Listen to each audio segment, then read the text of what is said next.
Hello friends, welcome back to my YouTube channel Vipin live classes. और आज का हमारा टॉपिक है 9th class NCERT book maths chapter number 1 exercise 1.5 का question number 3 and 5। तो चलिए स्टार्ट करते हैं।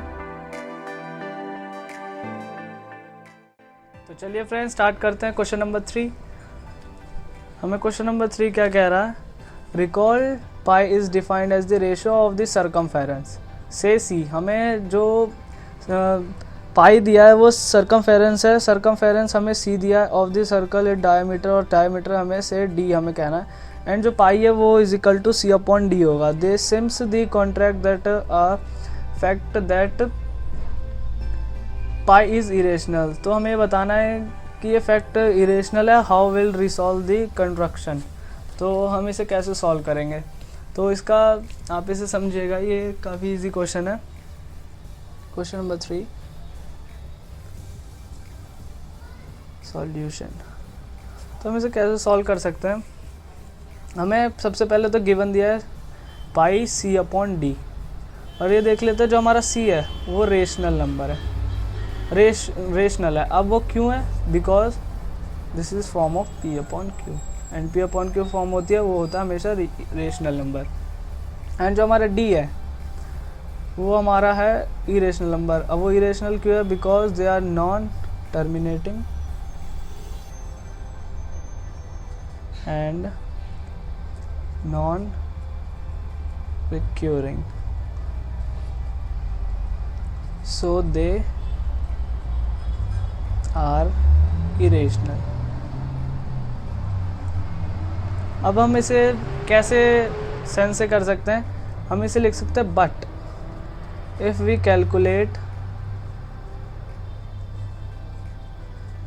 calculate C upon D and it gives irrational, so pi is irrational. It means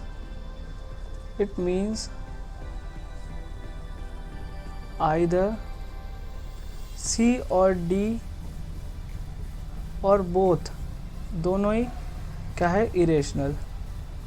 अब इरेशनल कैसे हैं वो मैं आपको बताता हूँ। ये आपको ध्यान देना है हर एक क्वेश्चन में। अगर आई इरेशनल और रेशनल अगर डिवाइडेड फॉर्म में है तो वो हमेशा इरेशनल आएगा, एंड आई और आई इरेशनल अगर अपॉन में है तो वो हमेशा आई आएगा, इरेशनल आएगा, एंड आर एंड आई आएगा तो हमेशा इरेशनल होगा। जैसे कि हमारे साथ प्लस माइनस माइनस होता है, उसी तरीके से ये भी इसी तरीके से है। तो फ्रेंड्स हमारा थर्ड क्वेश्चन कंप्लीट होता है। अब आते हैं हम फोर्थ क्वेश्चन पे, फिफ्थ क्वेश्चन पे। मैं इस वीडियो में थर्ड एंड फोर्थ ही बताऊंगा, थर्ड एंड फिफ्थ बताऊंगा। फोर्थ क्वेश्चन थोड़ा लेंथी है तो उसके लिए मैं एक सेपरेटली ब्रीफली समझाऊंगा। तो देख लेते हैं fifth question. Rationalise the denominator of following. हमें ये करना है, रेशनलाइज करना है जो हमारे डिनोमिनेटर है। उसको कैसे रेशनलाइज करते हैं मैं इस वीडियो में बताऊंगा। ये क्वेश्चन हमें ये कह रहा है बताने के लिए। तो हम देख लेते हैं हमारा सबसे पहला क्वेश्चन क्या है। हमारा सबसे पहला पार्ट है इसका 1/√7। तो हम इसे कैसे सॉल्व कर सकते हैं? तो ये सबसे इजी मेथड है इसका। 1/√7 जो हमारा डिनोमिनेटर है हम उसे इस दोनों में हम इसे इंटू कर दें, √7 एंड अपॉन में √7। हमें इन दोनों को इसमें इंटू करना है। हमें फिर गिव होगा, अगर 1 को 7 से हमें √7 से इंटू करेंगे तो हमारे पास ऑब्वियसली 7 बचेगा, एंड √7 को √7 से करेंगे तो 7 × 7 होगा। अभी हमारा पेयर बन गया। अब पेयर बना तो हमें ये 7 मिला, तो इसका आंसर होगा हमारा √7/7। So this is an answer. अब उसके बाद अब आते हैं कुछ पार्ट सेकंड पे। पार्ट सेकंड है हमारा 1/√7 माइनस √6, √7 एंड √6। तो ये भी इसी तरीके से होगा, लेकिन इसमें थोड़ा सा डिफरेंस है। जैसे अभी देखिए आप, √7 जो ये हमारा जो ये माइनस का साइन है, जैसे कि ये यहाँ पे हमारा माइनस का साइन है। अब जब ये ऐसे इंटू होगा, डिनोमिनेटर को हमेशा हमें डिनोमिनेटर एंड डिनोमिनेटर दोनों से इंटू करना होता है। तो उसी तरीके से हम इसे भी करेंगे, √7 लेकिन हम ये माइनस की जगह हमें प्लस का साइन लगाना है। √6 इसे भी बिल्कुल डिनोमिनेटर में उसी तरीके से करना है। अब इसे सॉल्व करते हैं। √7 प्लस √6 इंटू 1, सो हमें वही मिलेगा √7 प्लस √6। एंड हम जब √7 √-6 एंड √7 करेंगे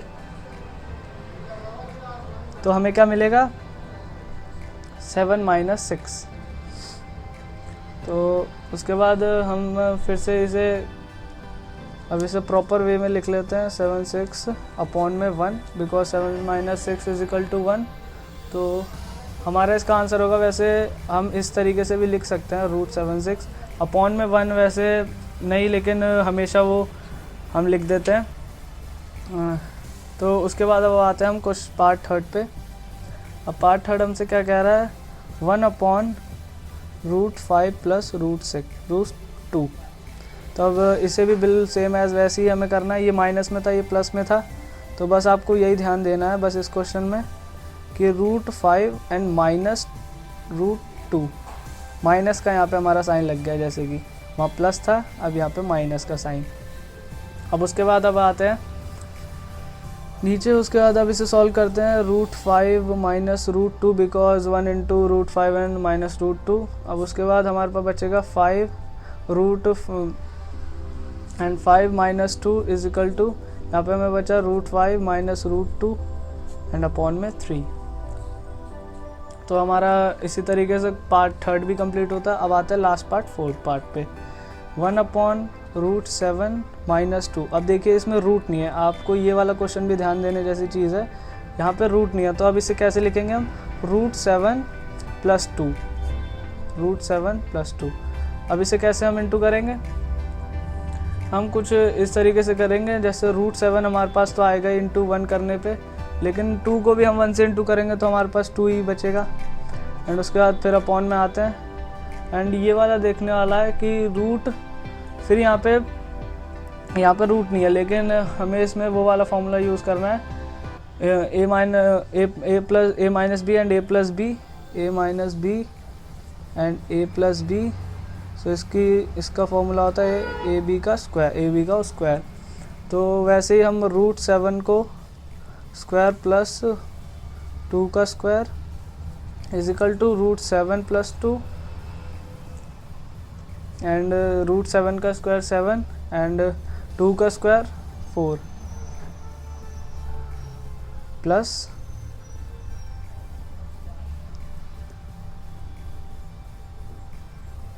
एंड माइनस यहाँ पे हमारा माइनस का था a² - b²। So -4 is equal to, हमारा लास्ट आंसर आता है 7 + 2 अपॉन 3। तो ये हमारा आंसर है। तो फ्रेंड्स इसी के साथ क्वेश्चन नंबर 5 भी हमारा कंप्लीट होता। अब आते हैं फ्रेंड्स, अगर आपको मेरी वीडियोस पसंद आई हो तो आप मेरे चैनल को लाइक, सब्सक्राइब और बेल आइकन को प्रेस कर बिल्कुल इस तरीके से कर सकते हैं, ताकि मेरी न्यू वीडियो का अपडेट आप तक सबसे पहले पहुंचे। Thank you.